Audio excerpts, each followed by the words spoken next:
Hey, hey, hey, this is Seagrove, and today we're here with Russell Lepar, who is the owner of Someone's PC. And he's going to be talking to us about his pro team and everything that goes on with that. So just go ahead and introduce the team and like who's on the team, etc. Okay, I guess I can dive into the origins of it a little bit. Yeah. That makes sense. 2015 Georgia Regionals. Um, I think earlier at the late, basically, here's how it all started. In late 2014, when I first got into the game, I was like, didn't really know anybody. I knew a few people from Richmond. Johnny Ravis, he just made top eight of the worlds like the year before, so he was really like what got me started playing. Okay. I couldn't find a deck I really liked, and then that's when I discovered Flygon. That's why everyone refers to me Okay. so much as like Flygon, right? So I was really bad. I didn't play decks correctly. I didn't build them correctly. I just copied stuff online and then changed like a whole bunch of changes and thoughts and stuff like that. Eventually, I found Flygon because of David Hodgman. He got second at some event, and it was translated in German, or some guy wrote a German post about it online, and then Okay. Google Translate let me read it. And then I saw him play the deck, and I was like, this is my kind of thing. Okay. So for the next like 3 months, I just like I go buy all the tropical beaches. They were around like Nice. 150, $200 at the time. I just quit Yu-Gi-Oh, so No big deal. easy. That's like $200. That's nothing. I was like, whatever. I dropped like half a grand on my D Hero deck, right? So Alright. like what's 200 for three cards, whatever. It's fine. So I started attending more regionals. I get like top 16, top 32, top 16 again, 10th, ninth, blah blah blah. And eventually meet Dylan Bryan in one of our games. I talked to him online, and we just started like chit chatting in person a little bit.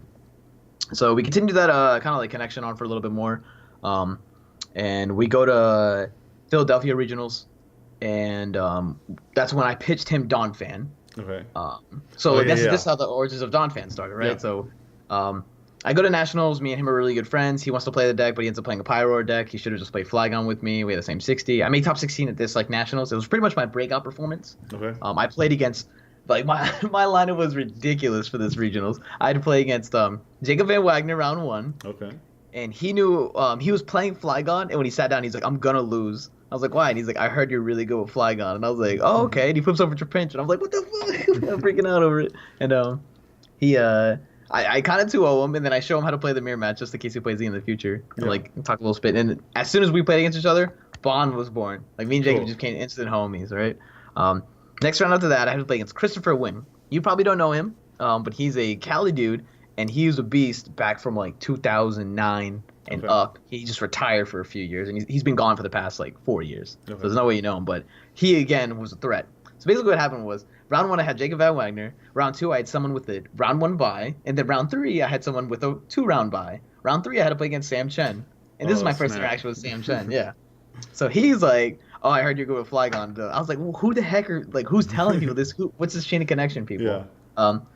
He's playing Darkrai Garbodor. He plays a matchup fairly okay, and he prizes Keldeo both games, which really helps me a lot. And then I just ended up beating him, right? Yeah. So basically, this one tournament is how I made my huge connection with a lot of the homies that I have today, and how Cool. I know all like the big name people, right? Yeah.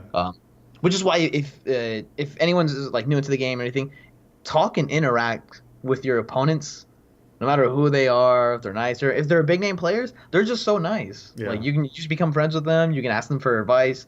They'll honestly like give you their genuine opinion about a deck. They might not just give you their list because that's not how things work, right? Right. So it's like you just go over and you're like, hey, how do you feel about this, and that? Oh, play this. I just got 14th with Garbodor, and if anyone asks me, ever since Fort Wayne, what are you playing for Daytona? I'll be like, I'm just playing the Crows Garb. And Right. I'm pretty sure everyone in the crew said the same thing. Then we got there, and it's like 10 people playing the same deck, and then 4 of us made day 2 with the same 60. So, typical stuff. All right, so back to it. I made top 16, blah, blah, blah.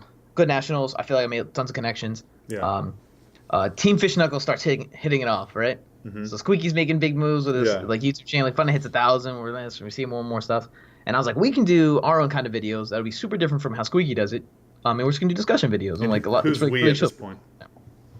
At this point, it's myself, Okay. Dylan Bryan, and our 2 friends that are basically the OG4 of Someone's PC, Okay. and that's Mark Albright and Krista Porco. Mhm. So Mark doesn't attend too many events. He's a super super good player. Yeah. He gets very unlucky, but he hasn't made a name for himself just because he hasn't attended enough events, in my opinion. And he's yet to make his day two at a regional after being to like maybe 3 regionals total. So I can't really fault him for that. Chris has made day two at I believe one event. Mm-hmm. That one time with Turbo Darkrai where he got ninth. So I kind of feel for him. But he used to be good at Yu-Gi-Oh with me, and then he saw me starting to play Pokemon and was like, "Hey, I'm bored. I want to come back." And then now that's how it all started, right? Cool. So, we went to Georgia regionals. Dylan drove down to my house so we can use my car, and then we drive to Georgia together. Mm-hmm. When we first went to regionals, we sat down and we built a Groudon Dragon Knight list. I don't know if you ever heard of this. Yeah, I have. Right? The healing Dragon Knight. Okay, yeah. So literally the night before, me and Dylan are like, "Hey, let's." He's like, "Hey, there's some spicy deck I want to talk to you about." I was like, "Oh, okay, let me talk to you about this too." And we both take our spicy tech and put it on the table, and we both show each other Dragonite, the max. Okay. We're like, "Yo, what the heck?" Right? And so we build this list. I don't have the balls to play it. He does. He's like, "Just open Wobbuffet against Mega Rayquaza, you'll be fine." I didn't want to play it. He does. He goes on like a 9-1 or 8-1 day one destruction. He does all that and makes top 4 with Flygon because he thought Flygon was the best deck in the format, and I agreed. And I was pushing him to play it, and he made top 4 with this. So it was really, really beast. Okay. Was that on our drive back? Was that one like, where hey, you switched formats? Yes. So day 1 was standard. Okay. Day 2, you get expanded cards. And so in day 2, expanded, he was like, "All right, I'm gonna play Flygon," which is a super beast of him. He just tropical beast all this stuff. On the drive back, I was like, "Hey man, we should do like our own YouTube channel, make a lot of fun. Like maybe we get sponsors, get our hobby to play for itself, blah blah blah." And he's like, "Yeah, that sounds awesome." And then that was pretty much how I was born. So I was in the car, and me and Dylan are chilling in the backseat. Chris is driving, Mark's that, and we're just shooting off ideas for names. And we're like, it needs to go back to the OG Pokemon, Red and Blue. Yeah. But it's got to be cute, man. We got to do this. And so we're just like throwing stuff. We're like this and that. Someone's like, "Oh, what can we do with Bill's PC?" And we're like, "Yo, da da da, this and that. Oh, how about someone's PC? Before you find Bill, you got to get this." And so like, oh, it's not my headphones. I'm like an idiot. All right, so we're like, "Yo, before you find Bill, it's like someone's, and then you can be that someone, and we can be that someone." We're like, "Yo, that's stupid. Let's do that." And we kind of roll with it, and that's how we made the YouTube channel. After the YouTube channel for about a year, I started writing for 6 prizes. Dylan has been writing for 6 prizes and 60 cards for some time now. And we're kind of like, hey, we have all these discussion videos and stuff, and they're all cool, but it's sometimes taxing to just sit here and talk about the decks for about 50 minutes. Right. And we like what we did writing for 6 prizes. And we felt like me and Dylan had we were good enough writers. In my personal opinion, we were the 2 best writers in the game at the time. And we're like, hey, we're gonna break off and do our own thing. And Adam, who owns 6 prizes, was super chill about it. Such a nice. That's why if you ever see me like talk about, oh, who else would you like subscribe to if you didn't have someone's PC or promote them all, 6 prizes 200%. Mm-hmm. Just because I love them and what they represent. They're all cool guys. So we made the website, and that's when Some1'sPC.com started. We had less and less videos. And then I don't know, I think we've uploaded like a video in a month and a half or whatever. It became really bad because of time dedication. Right. Dylan was finishing up his last semester of college, and he's an engineering major. So that's like, it's a lot of studying and time and taxing. So, yeah, that's pretty much the origin story. And now we are where we're at now. And who's your roster now? So now the roster is myself, Chris DePorco, Mark Albright, Dylan Bryan's still on it. Then we have Kenny Britton, Israel Sosa, Drew Bennett, Brad Curcio, Keon Amini, and Mark Garcia. So 10. Yep. No, it could be 9. Either way, that's definitely everyone. Those are old homies. I feel like we also have our own honorary members of the team. For sure. And that's pretty much like Sammy Sosa, Israel's little brother. He's a beast. He's actually going to be representing us over in Memphis. Mm-hmm. Dylan's basically an honorary member because he doesn't even play anymore. Yeah. Is he going to come back? Johnny, yeah. He soon. He's really into poker. He'll be back, I guess. Maybe one day. Hopefully he goes broke and then just comes back. Then all my homies down from in Virginia Beach. I think everyone can kind of tell how I act with the team. It's very nonchalant, friendly, family, Fast and Furious, stupid vibe kind of thing. Yeah. Does that make sense? Yeah. Right. So when there's like, oh, like PPG has like a pro team, or like ARG has a pro team, or this, and like A, B team, B team, that kind of thing. I was like, that'll never happen with someone's PC. Okay. Like it's either you're on the squad or you're off the squad. If you're writing for the team, sweet. If not, then you're just like repping us and like family. Franco Takahashi, even though he's basically Japan and he's doing his own thing in Florida, he's 2,000% someone's PC. Yeah. There's no way I'm not gonna mention him in any little thing. So he's a friend, he's a homie. And yeah, that's pretty much our roster. So Okay. I forgot, I don't have your list of questions with me handy. I got them. So, Okay, yeah.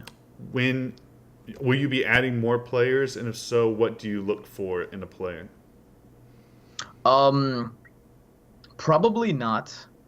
But if we are adding more players, I already know who they are. Okay. And it's not really a request to join us. Right. It's more like of an invitation to come join because we have enough like income off the website in order to finance everyone. Right. Right.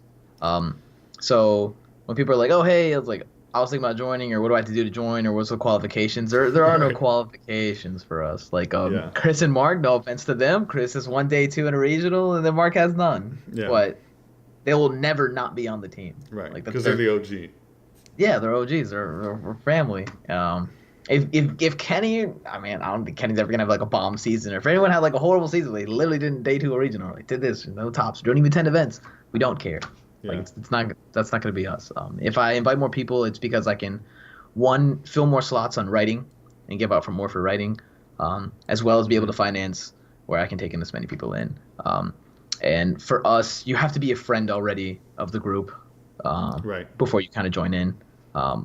I think the one outlier might have been like Azul. Me and Azul weren't like super close, and I don't think he was like super close with the rest of the team besides Brad. Right. But once he got on the team, like it all just became homie all together. He didn't like writing, so he left and went over to CCG Castle, which is perfect. If you like doing that, and he's performing amazing, and he's doing great. Igor and Pendy are really chill dudes, so all that came together for them. And then we were just like, oh, yeah, now we have a spot open. All right, let's go get this person, do this. And as you can tell, like a lot of them are the Cali crew, like Right. Israel, Keon, Mark, and all of them, because we're all just so super close, and I respect them all as players. I have to respect them as players and respect their writing or what they could produce in writing, because some of the writing, everyone's like, well, like the way you're editing it or the editing is kind of bad. I was like, wait till you guys see these articles before we edit them. Like this is hard edited stuff. Yeah. And yeah, that's just it's pretty much we're just friendly with people. If we think they're a good player, we'll invite them to be on the team. Yeah, that's pretty much how we're gonna do that. So how are the players compensated? Okay. The when new sets drop, I buy play sets of cards for the team, using the income off the website. Mm-hmm. Every time they write an article, I pay them a significantly high price for the article, regardless of the quality of the article, based on a percentage of how many subs we have, and I kind of give them like a flat amount. And then I take the rest of the money and pay for everyone's hotel, and we get sleeves, deck boxes, and playmats, gear, shirt, hoodies, whatever else. So yeah, that's pretty much their full compensation. There's no performance-based stuff.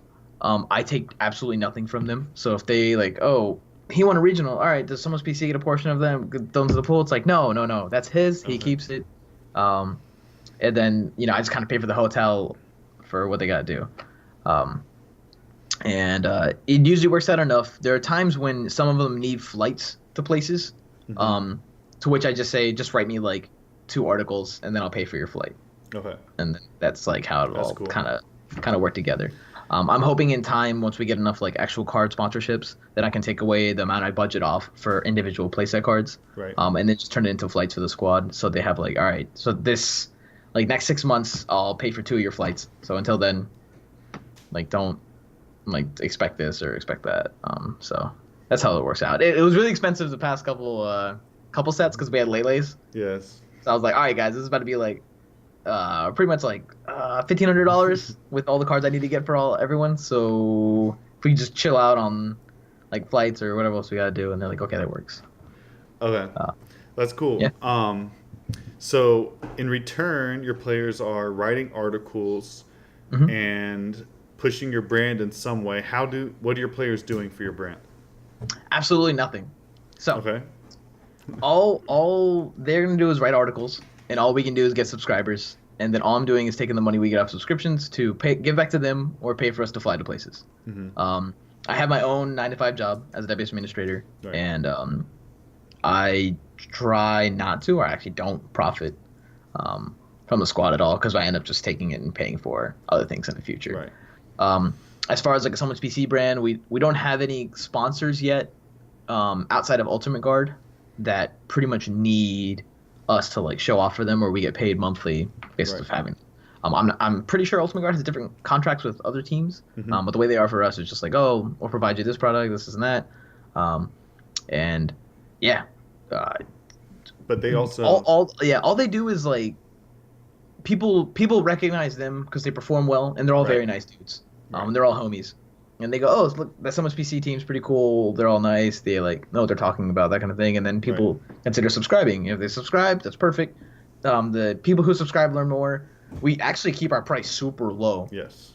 Like if I felt like it, I could like increase it more or do this or that, but there's no call for it. Not for us and not for the way we have it all budgeted, right? Maybe if I was trying to make a profit, I can up it, but there's really no need for right now. I think that has been great for you. I think like people are much more likely when people ask, who should I subscribe to? I'm like, Someone's PC or Six Prizes, and Someone's PC is just a little bit cheaper. Yep. And so. Yeah, well, I think what a lot of people love about us, and Six Prizes has changed a lot, Yes. and they stood up in a really, really good way. So I super appreciate what Alex and Chris have done for that website. It's super, super good. But for us, it's like we'll play exactly what we're talking about. Right. Like the only time I'll play a sneaky deck that I won't talk about online is if it's not my list. Yeah. And that's like the one thing about it. So the one time I wrote an article about like Turbo Darkrai Dragons, this and that, and the next day I ended up playing Carbink. People are like, whoa, you never mentioned Carbink, this and that. I was like, yes, because it was Grant Manley's deck. Right. Like I'm not gonna come out here and be like, oh hey, by the way, this deck. Grant Manley told me about this.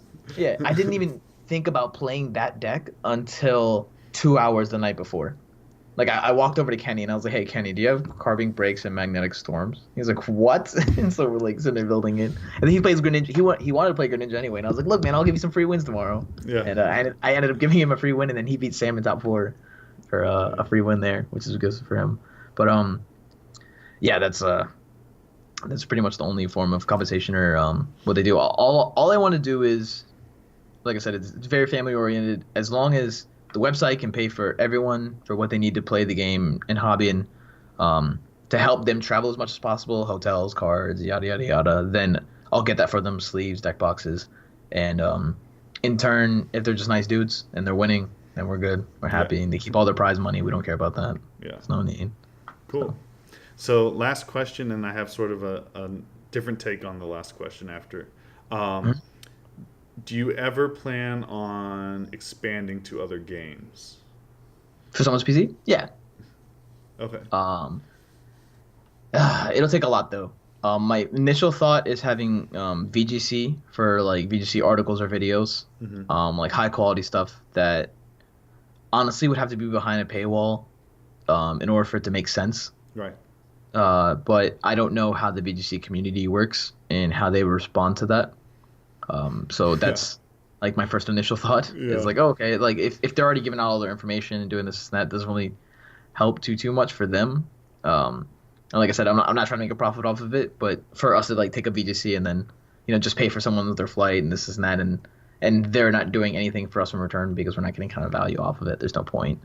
I want to do Smash Bros at some point, even though that's just helping them travel, and then articles. Nothing will absolutely help them. I think I just personally love Smash from when I used to play back in the day, back in like 2000, 2008 when I was Peach Main and stuff. Yeah. So, Yu-Gi-Oh! Definitely not. Never having that again. Magic, they have all their own crazy sponsors, so there's no need for us to like dabble in that anywhere. Brad's actually kind of good at Force of Will, which is pretty hilarious. Yeah. But he's sponsored by another place in Texas for that. So Okay. no.